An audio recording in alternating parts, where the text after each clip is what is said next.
মহিলা সংরক্ষণ বিল কি? লোকসভায় এবং বিধানসভায় যে আসনগুলো আছে তার 33% অর্থাৎ 1/3 আসন মহিলাদের জন্য সংরক্ষিত থাকবে। এই বিলটি 2023 সালেই লোকসভায় পাশ হয়ে গেছে।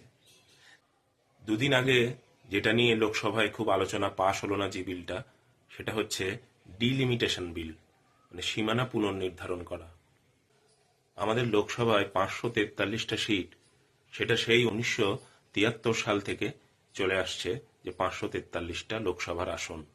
কিন্তু তারপরে বহু জনসংখ্যার পরিবর্তন হয়েছে, কিন্তু সেই আসন সংখ্যা একই রয়ে গেছে।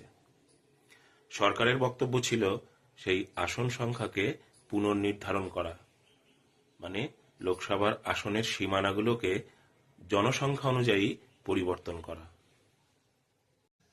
এটা 2011 সালের যে জনগণনা হয়েছিল সেই অনুযায়ী সরকার চাইছে যে আসন সংখ্যা পুনর্নির্ধারণ করতে। কিন্তু বিরোধীদের বক্তব্য হচ্ছে 2011 সালের জনগণনা অনুযায়ী এটা করলে যেসব রাজ্যে ব্যাপকভাবে জনসংখ্যা বেড়েছে, যেমন উত্তরের রাজ্যগুলো, উত্তরপ্রদেশ, বিহার, এরা জনসংখ্যা নিয়ন্ত্রণে প্রায় ব্যর্থ হয়েছে।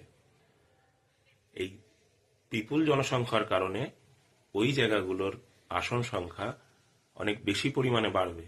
কিন্তু সাউথের রাজ্যগুলো যেমন তামিলনাড়ু, কেরালা, এরা জনসংখ্যা ঠিকঠাক নিয়ন্ত্রণ করেছে।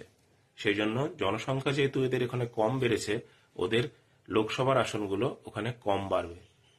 যেহেতু উত্তর ভারতের যেখানে বিজেপির প্রভাব বেশি, সেখানকার জনসংখ্যা বেড়েছে এবং আসন পুনর্নির্ধারণ হলে ওখানে লোকসভার আসন বেশি বাড়বে।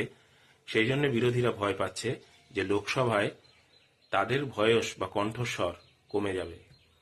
কারণ ওই রকম উত্তর ভারতের কয়েকটা রাজ্য তারা দখল করতে পারলেই লোকসভায় ক্ষমতায় আসা বিজেপির পক্ষে সহজ হবে। এই কারণ দেখিয়ে তারা এই বিলটার বিরোধিতা করেছে। মোদ্দা কথা হলো, বিরোধীরা বলছে আপনি মহিলাদের সংরক্ষণ দিন, কিন্তু বর্তমান যে 543টা আসন আছে তার মধ্যে 33% মহিলাদের সংরক্ষণ দিন।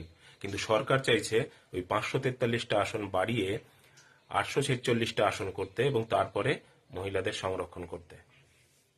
এবার আপনারা বলুন, কারা ঠিক কারা ভুল।